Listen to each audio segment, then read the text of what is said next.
Welcome to the Prayagraj institute. आज हम लोग बात करेंगे विज्ञान के अति महत्वपूर्ण प्रश्नों के बारे में। हमारे सामने जो पहला प्रश्न ये है कि प्रोटीन बने होते हैं। आपको बताना है कि प्रोटीन किन से मिलके बने होते हैं।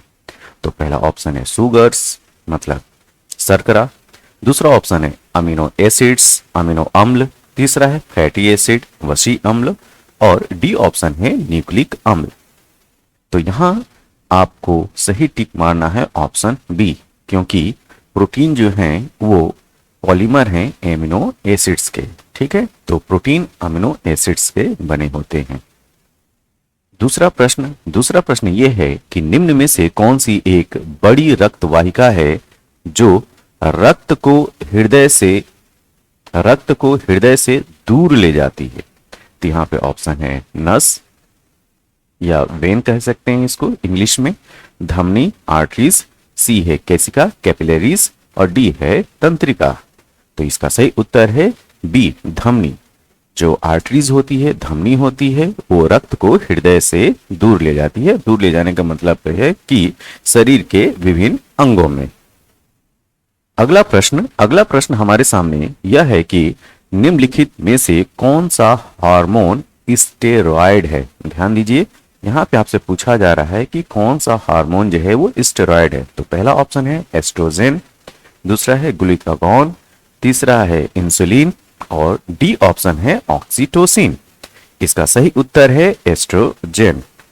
अच्छा, अगर आपसे मैं पूछूं कि एस्ट्रोजन हार्मोन किस ग्रंथि से स्रावित होता है, तो इसका उत्तर आप कमेंट बॉक्स में जरूर बताइएगा। दूसरा प्रश्न यह है कि शरीर का कौन सा अंग पित्त नामक तरल पदार्थ का निर्माण करता है। यहां पे पूछा जा रहा है कि वह अंग जो पित्त या ये कहें बाइल, ठीक है, बाइल का निर्माण करता है। तो यहां पहला ऑप्शन है जिगर, जिसको इंग्लिश में लीवर बोलते हैं, अग्नाशय पेनक्रियाज, सी ऑप्शन है पित्ताशय जिसको गॉल ब्लैडर बोलते हैं और डी ऑप्शन है गुर्दे मतलब किडनी। इस प्रश्न का सही उत्तर है ए जिगर, ठीक, लीवर में जो है बाइल जूस का निर्माण होता है और संचय कहां पे होता है, पित्ताशय में। ठीक है, तो यहां इस प्रश्न के अनुसार सही उत्तर है ऑप्शन ए लीवर। अब आते हैं अगले प्रश्न में। प्रश्न यह है कि निम्न में से कौन वायुजनित मतलब एयरबॉर्न रोग की बात की जा रही है। कौन सा रोग जो है वो वायुजनित है, मतलब कि हवा के द्वारा फैलता है। ठीक है, तो पहला ऑप्शन है खसरा, दूसरा है टाइफाइड, तीसरा ऑप्शन है गुलाबी आंखें या आंख जिसको पिंक आईज बोलते हैं और डी ऑप्शन है उपरोक्त में से कोई नहीं। तो इस प्रश्न का सही उत्तर है खसरा या मिसल्स। खसरा को मिसल्स बोलते हैं। एक्चुअली खसरा जो होता है वो वायरस से होता है, लेकिन फैलता किससे है, वो वायु से, हवा से, एयर से। ठीक है, टीकाकरण किसके द्वारा शुरू किया गया था। यहां पे 4 साइंटिस्टों का नाम दिया हुआ है। पहला है जोनास ई शाल्क, बी ऑप्शन है पॉल मुलर, सी ऑप्शन है एडवर्ड जेनर और डी है रॉबर्ट फ्रॉस्ट। इसका सही उत्तर है एडवर्ड जेनर। तो वैक्सीनेशन प्रोग्राम जो शुरू किया गया था या वैक्सीनेशन शुरू किया गया था एडवर्ड जेनर के द्वारा। किस रक्त वाहिका का व्यास, यहां पे डायमीटर की बात की जा रही है, उस ब्लड वेसल्स की जिसका डायमीटर सबसे छोटा होता है। यहां पे पूछा जा रहा है कि वह रक्त वाहिका जिसका व्यास सबसे छोटा होता है।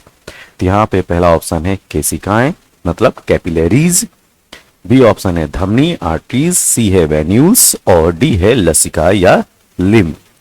तो इसका सही उत्तर है कैपिलरीज केसिकाएं। तो केसिकाएं जो हैं वो बहुत ही छोटे डायमीटर वाली होती हैं। ठीक है, नेक्स्ट, निम्नलिखित में से कौन सा विटामिन बी कॉम्प्लेक्स का, ध्यान दीजिए, बी कॉम्प्लेक्स का सदस्य नहीं है, या ये कहा जाए कि कौन सा विटामिन निम्न में से बी कॉम्प्लेक्स के अंतर्गत नहीं आता है।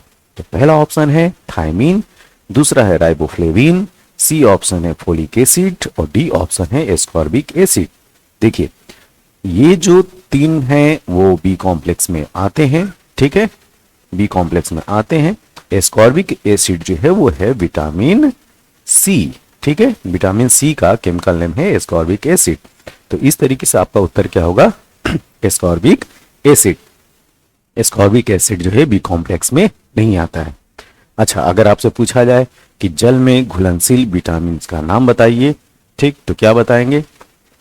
ओके, जो भी आप बताएंगे आप कमेंट बॉक्स में जरूर इसको जो है मेंशन कीजिएगा कि जल में घुलनशील विटामिन कौन से हैं और वसा में घुलनशील विटामिन कौन से हैं। अगर आपको विटामिन के बारे में विस्तृत जानकारी लेनी है तो अपने ही चैनल पे आप जा सकते हैं। विटामिन पे जो है स्पेशल वीडियो है, ठीक, उसमें डिटेल आपको सारी जानकारी मिलेगी। आते हैं नेक्स्ट प्रश्न पे। निम्नलिखित में से किस वैज्ञानिक और उनके कार्य क्षेत्र का नाम सही सुमेलित है? तो पहला ऑप्शन है डीएनए डबल हेलिक्स, इनके आगे साइंटिस्ट का नाम दिया हुआ है एफ क्रिक जे वॉटसन, एम विल्किंस। बी है एक प्रणाली के आधार पर पौधों और जानवरों का आधुनिक वर्गीकरण, इसके आगे लिखा है हार्वे। सी ऑप्शन है बैक्टीरिया, बैक्टीरिया के आगे लिखा है लिनियस, साइंटिस्ट का नाम। और डी ऑप्शन है रक्त एक सतत सर्किट में यात्रा करता है, इसके आगे लिखा है ल्यूवेनहॉक। तो देखिए, ये बी ऑप्शन, सी ऑप्शन और डी ऑप्शन ये तीनों हैं गलत। ठीक है, ये इनके साइंटिस्टों के साथ मिसमैच हैं। डीएनए डबल हेलिक्स जो मॉडल दिया था एफ क्रिक जे वॉटसन ने और एम विल्किंस ने दिया था, और इसके लिए इनको जो है नोबेल प्राइज से नवाजा भी गया था। अच्छा, ये मॉडल दिया कब था? ये मॉडल दिया था 1953 में। तो इस तरीके से आपका सही उत्तर क्या हो गया? ए। अब आते हैं नेक्स्ट। कवक पौधे हैं जिनमें कमी होती है। आपको बताना है कि फंजाई कैसे प्लांट है जिनमें किस चीज की कमी होती है। क्या ऑक्सीजन की कमी होती है, कार्बन डाइऑक्साइड की कमी होती है, कि क्लोरोफिल की कमी होती है, कि इनमें से कोई नहीं? तो इसका सही उत्तर है क्लोरोफिल। जो भी फंगस हैं या फंजाई हैं या हिंदी में इनको कवक बोलते हैं, उनमें क्लोरोफिल नहीं पाया जाता है। इसी वजह से पौधे होने के बावजूद भी, प्लांट होने के बावजूद भी ये ऑटोट्रॉफ नहीं है।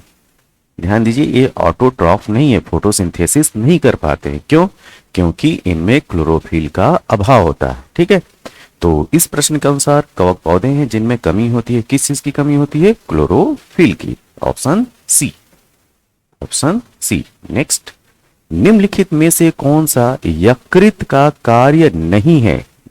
देखिए, जब आपसे प्रश्न पूछा जाए तो प्रश्न को आराम से आपको पढ़ना है। जैसे यहां पे प्रश्न ये किया गया है कि निम्नलिखित में से कौन यकृत का कार्य नहीं है। ठीक, आप जो है जल्दीबाजी में इन शब्दों पे गौर नहीं करते हैं और गलत उत्तर लगा के आते हैं। तो यहाँ पे पूछा जा रहा है यकृत का कार्य नहीं है। ठीक है, तो पहला ऑप्शन है रक्त शर्करा का विनियमन, या ये कहें कि ब्लड शुगर को रेगुलेट करना। दूसरा ऑप्शन बी है एंजाइम सक्रियण, मतलब एंजाइम एक्टिवेशन। और सी ऑप्शन है विषहरण, या ये कहें डिटॉक्सिफिकेशन। विषहरण का मतलब डिटॉक्सिफिकेशन। और डी ऑप्शन है प्रजनन, रिप्रोडक्शन। तो देखिए, ऊपर के ये जो तीन ऑप्शन आपको हैं, ये तीनों काम जो है यकृत के हैं, लेकिन मैंने क्या किया, यहाँ पे पूछा जा रहा है कि यकृत का कार्य नहीं है। तो इस हिसाब से इस प्रश्न का उत्तर होगा डी, प्रजनन, रिप्रोडक्शन। रिप्रोडक्शन यकृत का कार्य नहीं है। अब आते हैं नेक्स्ट प्रश्न पे। लीवर, दूध, अंडे की जर्दी, मछली के लीवर के तेल के स्रोत बताएं। ठीक है, अगर कोई लीवर का सेवन कर रहा है, दूध, अंडे की जर्दी का सेवन कर रहा है, मछली का सेवन कर रहा है, ठीक है, तो उससे किस विटामिन की पूर्ति या उससे कौन सा विटामिन मिलेगा? तो यहाँ पे ऑप्शन है विटामिन ए, बी ऑप्शन है विटामिन B2, सी ऑप्शन है विटामिन डी और डी ऑप्शन है विटामिन सी। तो इसका सही उत्तर है vitamin A. Next, Hargovind Khurana ने किस पर शोध किया था? ठीक है, यहां पे पूछा जा रहा है कि हरगोविंद खुराना ने किस पर शोध किया था। हरगोविंद खुराना के रिसर्च का काम बताना है। और हरगोविंद जी खुराना को इसी वर्क के लिए नोबेल प्राइज भी मिला था। किसमें? फिजियोलॉजी या मेडिसिन में। ठीक है, अब ये प्रश्न जो है ये अक्सर पूछा जाता है, तो इसको ध्यान से सुनिए। तो हरगोविंद खुराना का वर्क, पहला ऑप्शन दिया है सरल डीएनए का संश्लेषण, मतलब सिंपल डीएनए की सिंथेसिस। दूसरा ऑप्शन है जेनेटिक कोड को समझना, ठीक, अंडरस्टैंडिंग ऑफ जेनेटिक कोड। और तीसरा ऑप्शन है उत्परिवर्तन में कमी, रिडक्शन इन म्यूटेशन। और डी ऑप्शन है जीवाणु कोशिका से आरएनए का संश्लेषण, ठीक, बैक्टीरियल सेल्स में आरएनए की सिंथेसिस। तो इसका सही उत्तर है बी, जेनेटिक कोड को समझना, ठीक। और इसी के लिए इनको जो है 1967-68 का नोबेल प्राइज भी दिया गया था। किस फील्ड में? फिजियोलॉजी एंड मेडिसिन में, ठीक है। तो ये भी याद रखिएगा। नेक्स्ट, प्रोटीन का पाचन शरीर के किस अंग में प्रारंभ होता है? ये प्रश्न भी बहुत इंपॉर्टेंट है, ठीक है। आपको बताना है कि प्रोटीन का पाचन शरीर के किस अंग से प्रारंभ होता है। पहला ऑप्शन है मुंह, माउथ। बी ऑप्शन है पेट, स्टोमक। सी है ग्रहणी, ड्यूडेनम। और डी ऑप्शन है आंत, इंटेस्टाइन।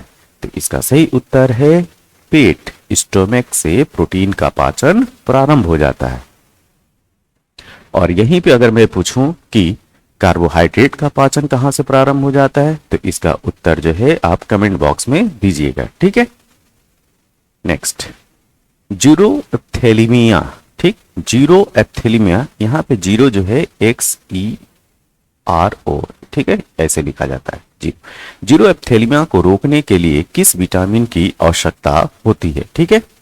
यहाँ पे प्रश्न ये है कि जीरोएप्थेलीमिया को रोकने के लिए किस विटामिन की आवश्यकता होती है। ऑप्शन ए है ए, ऑप्शन बी है B, vitamin B, option C है विटामिन सी और ऑप्शन डी है विटामिन डी।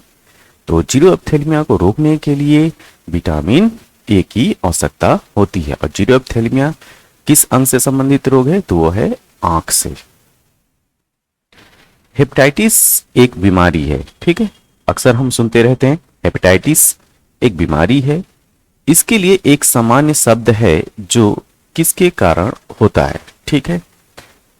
तो ये वायरस की वजह से होता है हेपेटाइटिस, कि बैक्टीरिया की वजह से होता है, कि किसी पैरासाइट्स की वजह से होता है, कि उपरोक्त सभी। तो ध्यान दीजिए, हेपेटाइटिस जो है वो वायरस की वजह से होता है, विषाणु की वजह से ये रोग है, या ये कहें विषाणु जनित रोग है। क्या? हेपेटाइटिस।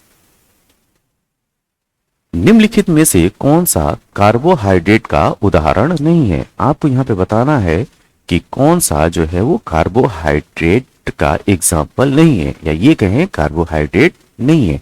तो देखिए, माल्टोज पहला ऑप्शन है, बी ऑप्शन है फ्रुक्टोज, सी है ग्लाइकोजन और डी ऑप्शन है ग्लाइसिन।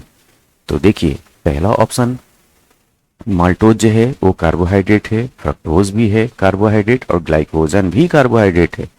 जो कार्बोहाइड्रेट का उदाहरण नहीं है वो है ग्लाइसिन, ठीक।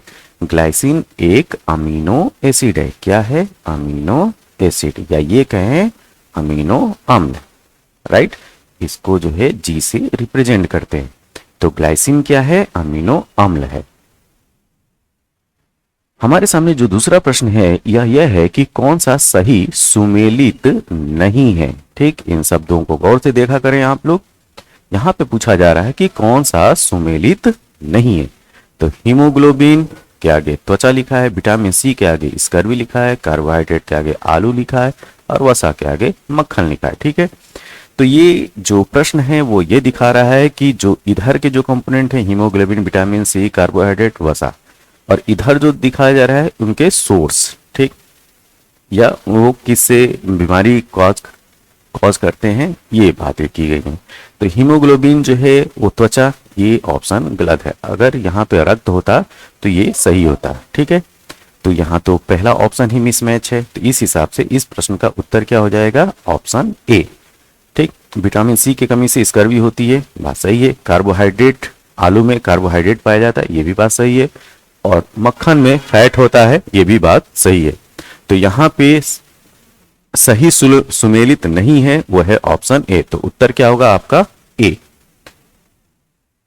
यहां पे बताना है कि कौन सा संचारी रोग है। संचारी रोग का मतलब होता है कम्युनिकेबल डिजीज। कम्युनिकेबल डिजीज का फिर क्या मतलब होता है? तो कम्युनिकेबल डिजीज का मतलब ये होता है कि वह बीमारी जो एक दूसरे के आसपास रहने से एक पर्सन से दूसरे पर्सन में फैलती है, इसको बोलते हैं कम्युनिकेबल डिजीज। तो पहला ऑप्शन है अस्थमा, दूसरा है स्कर्वी, सी ऑप्शन है खसरा और डी ऑप्शन है मधुमेह। ठीक है, तो इसका जो सही ऑप्शन है वो है खसरा, मिशल्स। ठीक है, मिशल्स जो है वो संचारी रोग है। निम्नलिखित में से कौन सा सही सुमेलित नहीं है?